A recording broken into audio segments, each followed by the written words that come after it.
classroom. I am Teacher Alex, your teacher for this subject. Our subject is Introduction to World Religion and Belief System.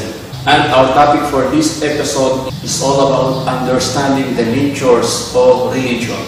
What does it mean to be religious and spiritual? Sapat na nga ba na sabihin natin, ikaw ay laging nagsisimba, ikaw ay laging nagdarasal? Sa tuwing nakakakita tayo ng tao nagdarasal, ano ang pumapasok sa isip natin? Di ba sumasabi sa isip natin na kaya siya na ay nagdarasal dahil humihingi ito ng gabay, humihingi ito ng lakas, o marahil humihingi ito ng tulong o biyaya mula sa Diyos o mula sa supernatural entities. At this point, we have to define the word religion. What does it mean? Ano nga ba ang ibig sabihin ng religion o relihiyon? Base sa definition ng Merriam-Webster Dictionary 2014, religion is an organized system of beliefs, ceremonies, and rules used to worship a god or a group of gods. Ito ay nagmula rin sa salitang Latin verb na religare. Ibig sabihin, to tie together, to bind fast. Kaya nga sinasabi ng mga matatanda, sinasabi ng iba na ang relihiyon ay nag-uugnay sa Diyos at sa tao. Sa buong Pilipinas, napakaraming relihiyong nagsipagutang. At sa buong mundo, halos hindi na nga mabilang ang mga relihiyon. Sa dami nito. Bagamat napakaraming relihiyon, pero iisa lang ang layunin nito, ang mailapit ang sangkatauhan sa Diyos.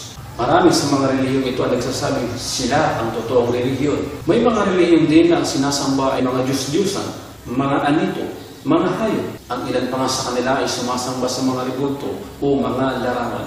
Ilan sa mga ito ay naniniwala na iisa lang ang Diyos, habang ang ilan naman ay naniniwala na hindi lang iisa ang Diyos. Ito marahil ang tinatawag nating belief system. At narito ang iba't ibang uri ng belief system na may kaugnayan sa paniniwala sa Diyos. Una, monism. Ang monism, sabi rito, there is no real distinction between God and the universe. Monism ang tawag sa relihiyon na kung saan ay naniniwala na wala naman umanong distinction. Ibig sabihin, walang espesyal na pinag-iba ang God at ang universe.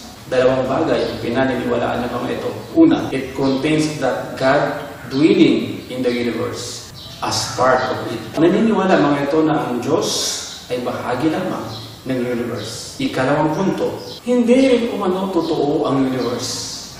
Manifestation lang ito ng God. For number 2 kinds of belief system is polytheism. Polytheism, it means the belief and worship to many God. Ito yung mga relihiyong naniniwala na hindi lang iisa ang Diyos. Marami sila. Pero sa dami nilang kinikilala ang Diyos, ni isa rito o wala ni isa rito ang supreme o yung pinakamakapangyarihan.